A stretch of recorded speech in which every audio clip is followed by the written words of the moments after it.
Te damos la bienvenida, diviértete interactuando con el público en tiempo real. Acabo de llegar de caminar, el tiempo está un poco extraño, desde hace algunos días está nublado pero no llueve, hace calor, entonces no es lo usual. Bueno, el asunto es que estamos leyendo libros todas las mañanas a las 8 de la mañana, hora de Venezuela, y ayer terminamos Nudos Mentales y hoy comenzamos a leer un libro que se titula Este dolor no es mío, identifica y resuelve los traumas familiares heredados. María, bienvenida. José Silva, Roseliendo, gracias por estar allí. Identifica y resuelve los traumas familiares heredados y lo escribió Mark Walling con doble E y termina en doble N, W-I-N.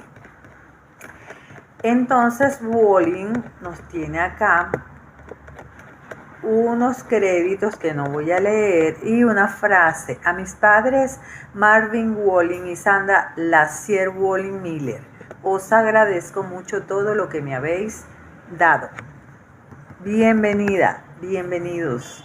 Agradecimientos. Varias personas han entregado su tiempo y su talento para hacer posible este libro. Su bondad y su generosidad me han impresionado y me han llenado de dicha. Tampoco lo voy a leer.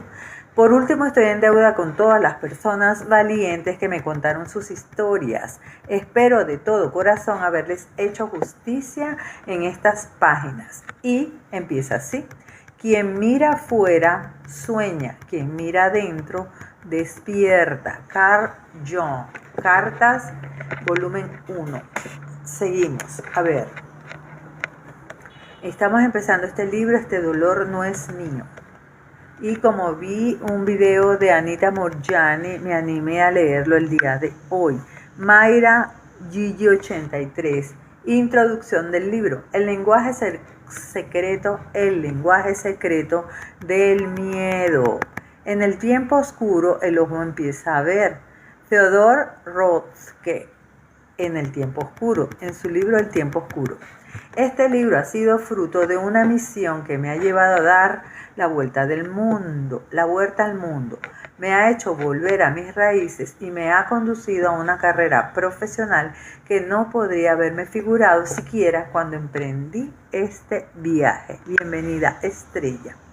He pasado más de 20 años trabajando con personas que padecían depresión, ansiedad, enfermedades crónicas, fobias, pensamientos obsesivos, trastorno de estrés postraumático y otras dolencias debilitantes. Muchas de ellas acudían a mí después de someterse durante años enteros a psicoterapia, medicaciones y otros tratamientos que no les habían desvelado la causa de sus síntomas ni les habían aliviado sus padecimientos. Oh sí, porque esos son paliativos, no son sanadores.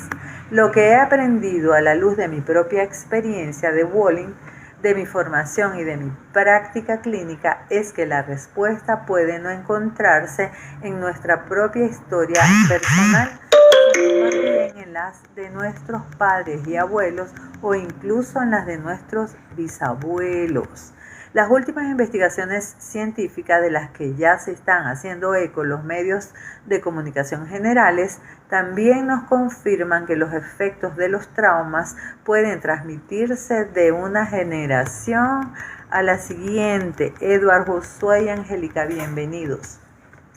Este legado es el llamado trauma familiar heredado y cada vez existen más pruebas de que se trata de un fenómeno muy real. El dolor no siempre se disuelve solo ni se reduce con el tiempo. El día está extrañísimo. Miren la luz que entra.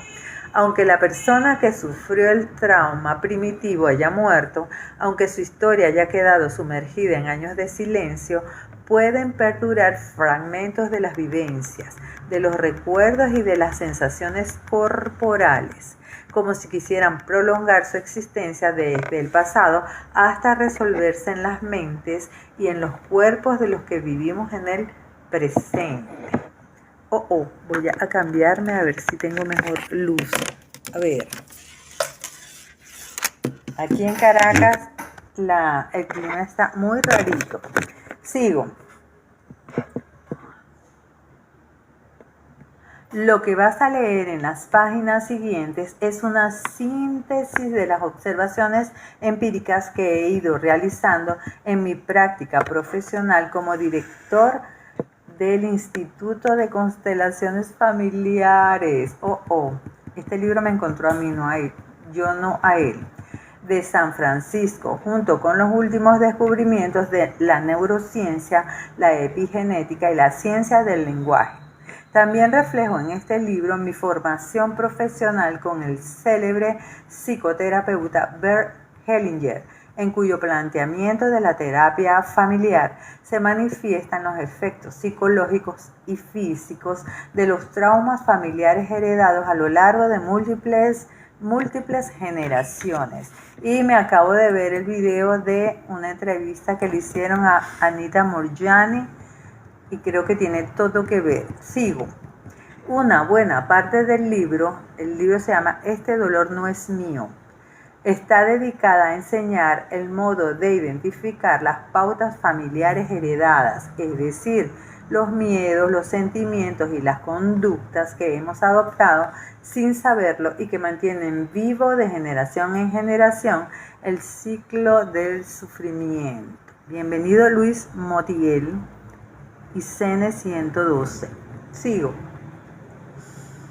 Una buena parte del libro está dedicada a enseñar el modo de identificar las pautas familiares heredadas, es decir, los miedos, los sentimientos y las conductas que hemos adoptado sin saberlo y que mantienen vivo de generación en generación el ciclo del sufrimiento, y a explicar también cómo poner fin a este ciclo, romper patrones, que es lo más esencial de mi trabajo, del trabajo del señor Walling. Podrás aprender, como aprendí yo, que muchas de estas pautas no son nuestras, solo las hemos tomado prestadas a otros miembros de nuestra historia familiar. ¿Por qué sucede esto?, se pregunta. Yo creo firmemente que es para que pueda salir a la luz por fin una historia que se pueda contar. Voy a contarte la mía, la del señor, del autor. Nunca me había propuesto crear un método para superar el miedo y la ansiedad. Bienvenido Guillermo Pulido, Mildred Ibarra y Luis Montiel. Sigo. Nunca me había propuesto crear un método para superar el miedo y la ansiedad. Todo comenzó el día que perdí la vista. Dios, este libro me encontró de verdad. Estaba sufriendo la primera de mis migrañas oculares. No se trataba de verdadero dolor físico digno de mención, sino de un torbellino de terror tenebroso en cuyo interior se me oscurecía la visión. ¡Wow! ¡Qué rudo! Tengo una persona que sufre de glaucoma y no ve nada. Tengo dos. Yo tenía por entonces 34 años y estaba en mi despacho. Tuve que buscar a tientas el teléfono de mi mesa y marcar a ciegas el número de emergencias. No tardaron en enviar una ambulancia. Las migrañas oculares no suelen ser graves. Se te nubla la vista, pero se te suele normalizar de nuevo al cabo de una hora más o menos. Solo que esto no siempre lo sabes cuando te está dando. Sin embargo, en mi caso, la migraña ocular no fue más que el principio. A las pocas semanas empecé a perder la visión del ojo izquierdo.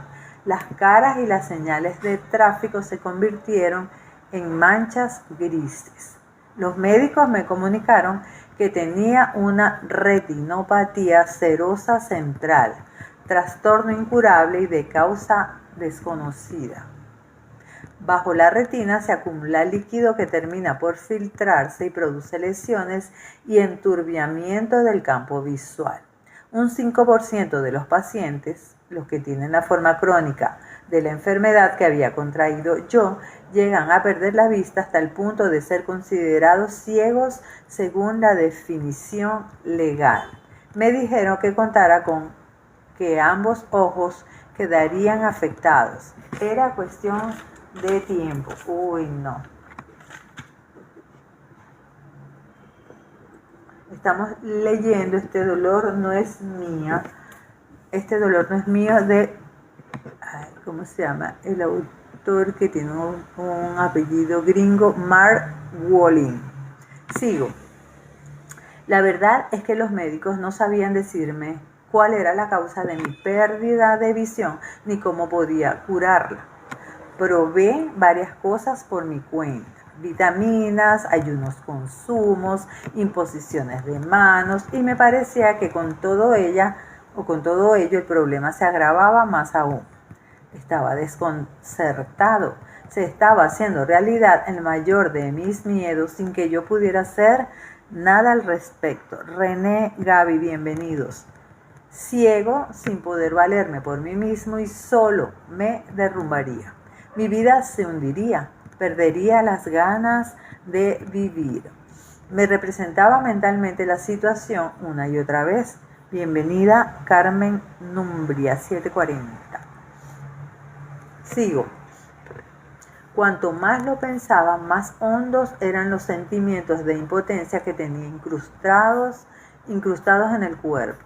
Me estaba hundiendo en arenas movedizas. Cada vez que intentaba liberarme, mis ideas volvían de nuevo a las imágenes en que me representaba a mí mismo solo, desvalido y arruinado.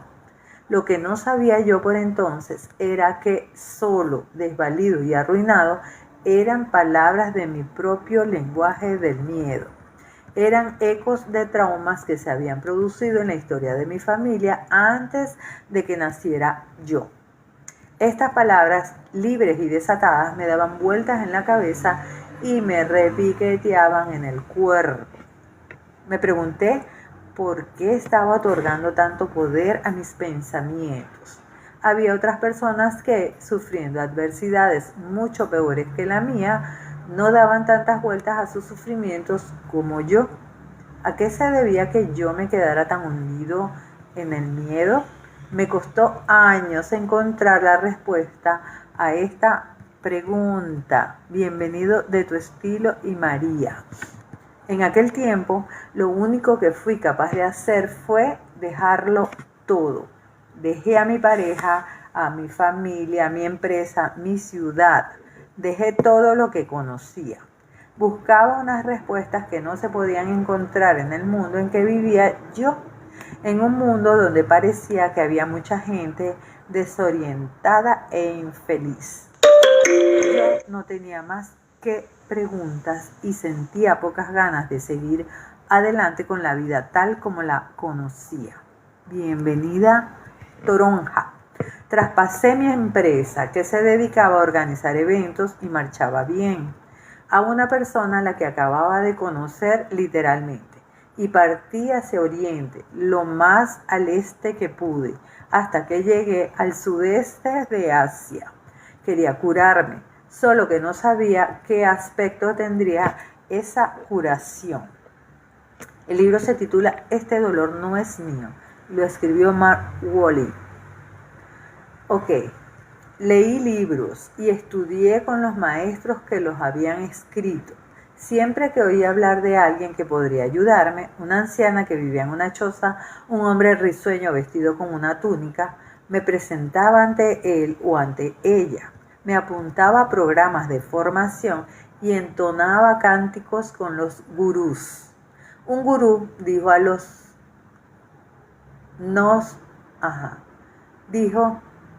que nos habíamos reunido para oír sus palabras que él no quería rodearse de buscadores, sino de encontradores. Le cambió la tortilla.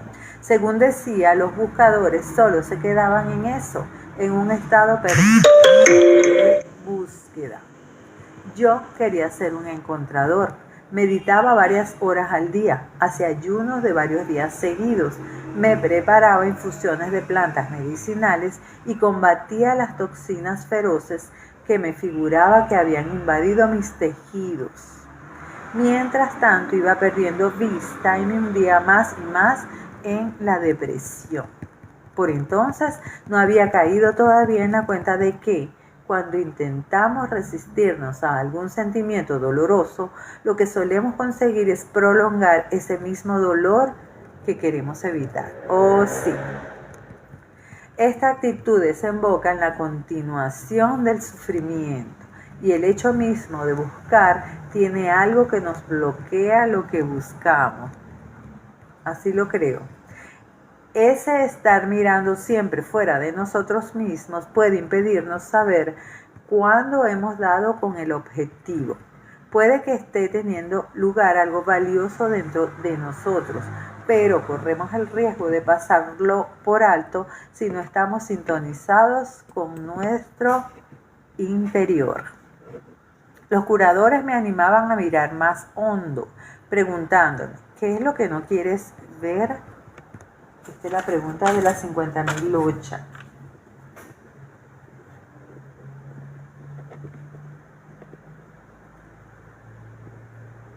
¿Qué es lo que no quieres ver? Pero ¿cómo podía saberlo yo? Estaba a oscuras. En Indonesia, un gurú me iluminó un poco más diciéndome, ¿quién te has creído que eres para no tener problemas de vista? Puede que Johan no oiga tan bien como Gerard y puede que Lisa no tenga los pulmones tan sanos como Herta y Beatrice no anda tan bien como Sebastián, ni mucho menos. Era un cursillo al que asistían muchos alemanes y holandeses y parecía que casi todos tenían algún trastorno crónico. Aquello me llegó hondo. El gurú tenía razón. ¿Quién era yo para no tener problemas de vista? Oponerme a la realidad era una arrogancia por mi parte. Ángel Anciani, bienvenido. Tenía la retina dañada y la visión borrosa. ¿O no? Pero el yo, que estaba por debajo de todo ello, empezaba a sentirse en calma. Con independencia de que era mi ojo, eso ya no tenía por qué ser el factor decisivo que determinaba cómo estaba yo. Para que profundizásemos en nuestro aprendizaje, aquel gurú nos hizo pasar 72 horas, 3 días con sus noches sentados sobre sendos cojines, meditando con los ojos vendados y los oídos taponados. Cada día nos daban un cuenco pequeño de arroz para comer y solo agua para beber. Aquí tenemos un poquito de café. Sin dormir, sin levantarnos, sin acostarnos, sin comunicarnos entre nosotros. Para ir al baño tenías que levantar la mano y entonces te acompañaban a oscuras a un agujero en el suelo. Esta locura tenía como objetivo eso mismo, que llegásemos a conocer de primera mano la locura de la mente a base de observarla. Descubrí que mi mente me estaba acosando constantemente con ideas en las que me representaba el peor de los casos posibles y con la mentira de que, si me preocupaba lo suficiente, podría aislarme de aquello mismo que más temía. Javi, bienvenido. Alexander, bienvenido a la lectura. Después de esta experiencia y de otras semejantes, empezó a aclarárseme un poco la visión interior. No obstante, el ojo seguía igual, con filtraciones y lesiones. Tener un trastorno de la vista es como una gran metáfora a muchos niveles. Acabé por descubrir que no se trataba tanto de una cuestión de lo que podía o no podía ver, sino más bien de cómo veía las cosas. ¡Wow! Pero no fue entonces cuando di el giro radical. Además, el libro está apenas empezando. Encontré por fin lo que buscaba en el tercer año de la que ahora llamo mi búsqueda de la visión. Por entonces estaba haciendo mucha meditación. La depresión se me había aliviado bastante. Podía pasar muchas horas en silencio, a solas con mi respiración o con mis sensaciones corporales. Aquello era lo más fácil. Un día me puse a la cola para tener un satsang, una reunión personal con el maestro espiritual. Pasé varias horas esperando, vestido con la túnica blanca que llevábamos todos los del templo. Este es como comer, rezar, no recuerdo, la película de Julia Roberts. Hizo un retiro espiritual. Sigo. Pasé varias horas esperando, vestido con la túnica blanca que llevábamos todos los del templo. Me tocó por fin. Esperaba que el maestro me felicitara por mi dedicación, pero supo mirar dentro de mí y vio lo que yo no veía y me dijo: vuelve a tu casa y llama a tu madre y a tu padre. Que me quedé indignado. El cuerpo me temblaba de ira. Estaba claro que me había interpretado mal. Yo no necesitaba ya a mis padres. Había madurado más que ellos. Había renunciado a ellos hacía mucho tiempo. Daniel González, bienvenido. Los había cambiado por otros padres mejores, por padres espirituales, por todos los maestros, gurús y sabios y sabias que me guiaban hacia un despertar de nivel superior. Rosmairi, bienvenida. Sigo. Este sí es osado. Sigo. Más aún, tenía encima varios años de terapias desacertadas, de dar puñetazos a almohadones y de hacer trizas cartulinas con las figuras de mis padres, y creía que ya había curado mi relación con ellos. Opté por hacer caso omiso de los consejos del gurú. A pesar de ello, esas palabras me habían calado hondo. No era capaz de quitarme de la cabeza lo que me había dicho el gurú. Estaba empezando a entender por fin que ninguna experiencia cae en saco roto. Todo tiene su explicación. Todo lo que nos sucede tiene su valor, con independencia de que reconozcamos o no a primera vista su importancia. Todo lo que entra en nuestras vidas nos conduce hacia alguna parte en última instancia. No obstante, yo estaba decidido a mantener intacta la ilusión de quién era yo. Lo único que tenía a lo que me podía aferrar eran mis grandes dotes de meditador. De modo que solicité una reunión con otro maestro espiritual, una segunda opinión, con un maestro que pondría las cosas en su sitio, o eso creía yo firmemente. Aquel hombre infundía su amor celestial a centenares de personas cada día. No me cabía duda de que vería en mí a la persona profundamente espiritual que yo me imaginaba ser. Estaba como engañado. Otra vez tuve que hacer cola un día entero para verme con él. Me llegó el turno por fin. A ver, este pelito está hoy un poquito desordenado. Sigo. Ajá. Lo único que tenía, aquel hombre infundía su amor celestial a centenares de personas cada día. No me cabía duda de que vería en mí a la persona profundamente espiritual que yo me imaginaba ser. Otra vez tuve que hacer cola un día entero para verme con él. Me llegó el turno por fin, por segunda vez. Y entonces sucedió aquello. Lo mismo, con las mismas palabras. Llama a tus padres, vuelve a tu casa y haz las paces con ellos. Douglas Félix, bienvenido. Esta vez atendí a lo que me decían. Los grandes maestros saben. A los que son verdaderamente grandes no les importa si crees o no en sus enseñanzas. Te presentan una verdad y te dejan en paz, para que descubras a solas tu propia verdad. Adam Gopnik ha descrito así la diferencia entre gurú y maestro en su libro A través de la puerta de los niños. Bienvenido, Douglas. El gurú se nos entrega y nos entrega después su sistema. El maestro nos entrega su materia y después nos entrega a nosotros mismos. Hay diferencias entre gurú y maestro. Los grandes maestros comprenden que nuestro origen afecta a nuestro destino y que lo que queda por resolver de nuestro pasado influye sobre nuestro presente. Saben que nuestros padres tienen importancia, con independencia de si saben ser buenos padres o no. Es innegable. La historia de nuestra familia es nuestra historia. Reside en nosotros, nos guste o no. No podemos deshacernos de nuestros padres ni suprimirlos, sea cual sea la historia que tengamos con ellos. Ellos están en nosotros y nosotros formamos parte de ellos, aunque ni siquiera hayamos llegado a conocerlos. Si los rechazamos, solo conseguimos distanciarnos más de nosotros mismos y crear más sufrimiento. Aquellos dos maestros habían sido capaces de verlo, yo no. Mi ceguera era literal y metafórica al mismo tiempo. Ahora empezaba a despertar, sobre todo al hecho de que había dejado en mi casa un lío enorme. A ver, y 25. Ok, nos queda un minutito. Yo soy el yo soy. Llevaba años juzgando a mis padres con severidad.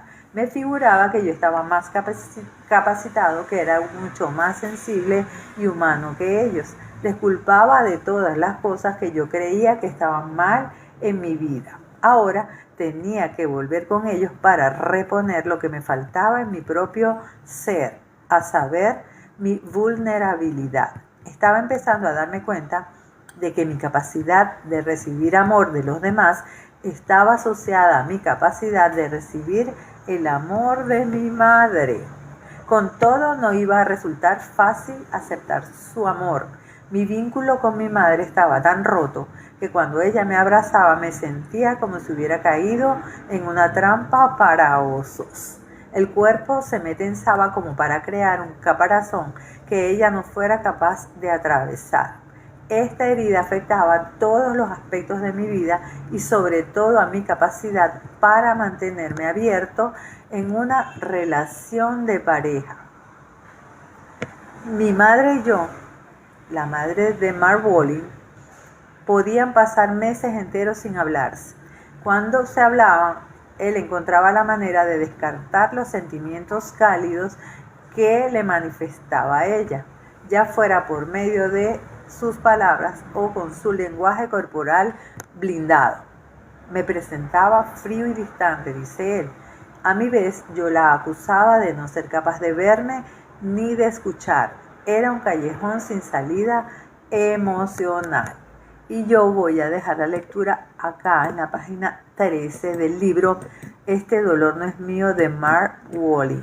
Si me escriben por allí, se los envío porque está en PDF. Mañana continuamos leyendo el libro Este dolor no es mío y dejo colgada esta lectura en YouTube, Instagram y TikTok. Muchísimas gracias, Francia, Saa y a Ricardo por estar con nosotros leyendo este libro. Un besito, nos vemos mañana. Gracias por todo.